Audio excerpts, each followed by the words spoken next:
Let's now bring in Dr. Rashid Tanko Computer, who is Deputy Director of Elections and IT with the NDC. Doc, good evening to you, and thank you so much for joining us here tonight. You had, Haruna Mohammed, the Deputy General Secretary of the NPP, on two issues. So I want us to separate the issues because you stay on for the second part of the matter.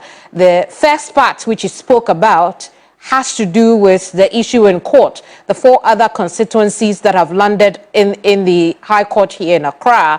And he talks about that mandamus application. Let's put that aside because we'll go deeper into it in just a tad. Now let's look at the Dom Kwabenya and their reaction to losing the seat. You heard what he said. What are your thoughts?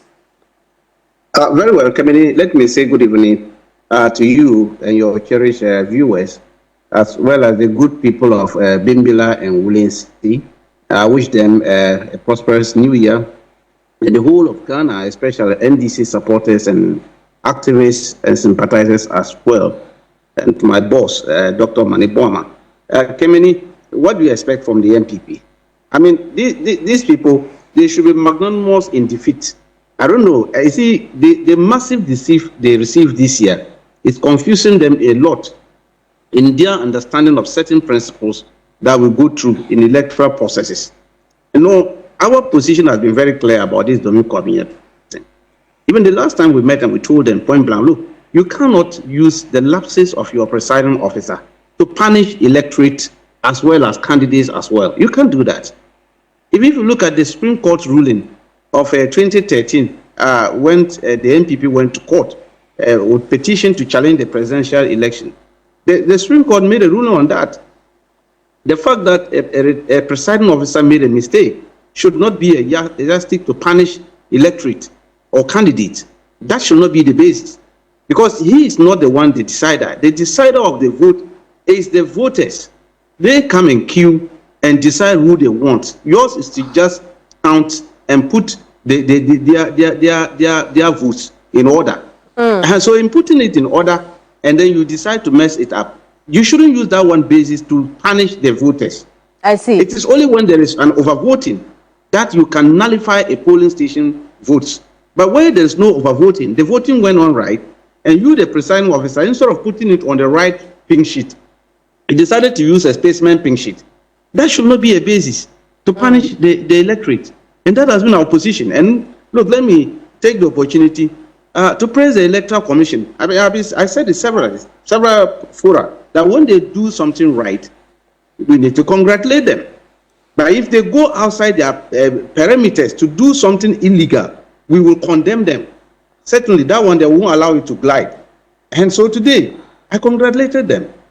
Even at the mini IPAC meeting today, I told them, Madam Ginmesa, and I said, you guys, you have done well. This one, you've done a fantastic job. You've reasoned with us. You've gone through the process. You realize that, look, the mistake was not from the electorate, it's not the candidate, it is your own presiding officer who didn't do her work well. And that should not be a basis for cancelling that polling station. And is that what you're referring to as the mistake? Yes, that is what I'm talking. The mistake. Very well. So on that point, let's take with that what you have called a mistake and go back into the event of the last few hours this evening when the Electoral Commission addressed the press. Right? She talked about the fact that at the Abokobi Women's Training Center, the polling station in contestation, the one that the Electoral Commission had attempted to rerun. She said that both you, the NDC, and the NPP didn't have the pink sheets for that particular polling station. Subsequently, they found a pink sheet which had the presidential training inscription on it. According to her, that should not be the case. The presiding officer then had also told the commission that she didn't go there with that. She doesn't know where that came from. When you hear that and you still accept the results that was announced for that polling station, you are also adding on to the problem, aren't you? No, Kamini, I think the media didn't capture it well. What happened was this. Not that she didn't, she has a presidential and parliamentary pink sheet. Then when she finished counting, you know, we started with the presidential counting first. when she finished counting the presidential ballot box, instead of her to pick the presidential pink sheet, which is the from 8B, she rather picked the from 8A and started writing the names of the candidates on it. You know, the parliamentary pink sheet doesn't have names on it. So it was in the process that one of the agents drew her attention that, look, you are doing a wrong thing, because that pink sheet you are entering is for parliamentary, it's not for presidential. So she has to cancel it. And so when she canceled it, it affected all that one book that she brought for parliamentary. So she has no parliamentary again. And after she finished the presidential and now gone in for the parliamentary box, after counting it, she has no pink sheet to fill the parliamentary results again, because she has destroyed the parliamentary pink sheet. So what happened is that they now said, okay, then let's pick the box and go to our office, district office. Maybe we can get a replacement and enter the results. At that time, they had taken videos of the count, and everybody has known the results that, look, NPP had 114 and NDC had 223. And so they knew the results. So on their way to the constituency district office of the Dominic Kwabinya, I think something happened along the line, and that they were attacked. And also she left and later on came back and took the specimen 1 from the office and filled in the results. And because it's specimen 1, no party agent was going to get a copy, because it's a specimen 1. It doesn't have carbon copies. And so that's why the agents didn't have. The NDC agent didn't have, the NPP agent didn't have. That's what happened. And so again, clarify for me, because the chairperson didn't say for sure. Was that Abokobi Women's Training Center polling station results included in the declaration that was made today? Yes, it was included. That one was even included on the 8th December declaration. But because they removed it and said because they didn't have the correct pin sheet, so today they had to return it back again. So it was included in the affirmation they made today. Do you see how this could raise future problems for the NDC candidates in this constituency? No, rather we have protected the democracy and the sanctity of our electoral process. No, I understand, but if there was a contestation with that Abokobi one, according to the Electoral Commission, both parties had initially agreed to the rerun. The NDC then came out to say that we are no longer interested in the rerun. Is that the case? Yeah, no, what happened is, that's something that we didn't want to banter over this matter. The reason being that at the time we went for that IPAC meeting to discuss it, these facts were not known to us.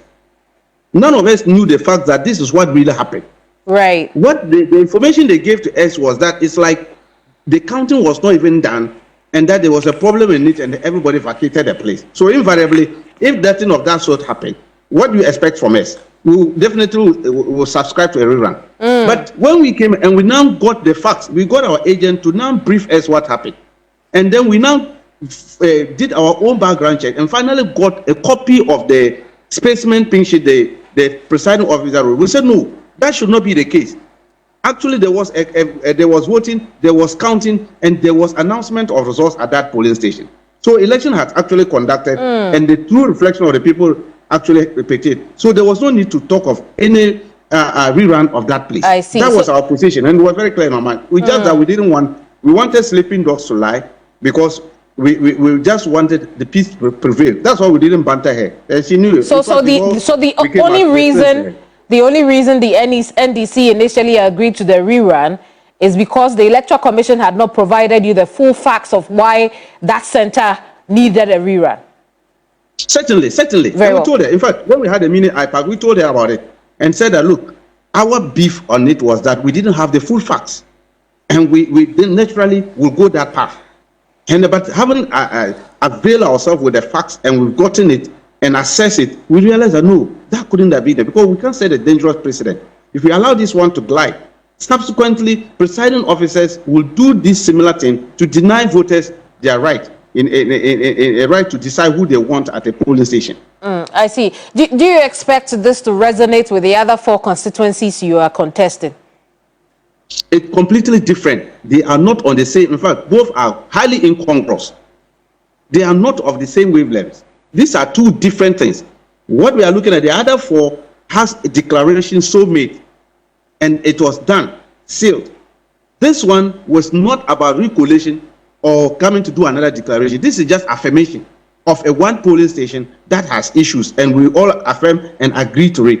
Here we are talking of declaration being so made, and then EC is now asking for another collation process to commence again, and then another declaration was made. That is our beef with that one. These are two different things. Well, I completely understand. I was asking about the outcome, the fact that the NDC candidate has been affirmed.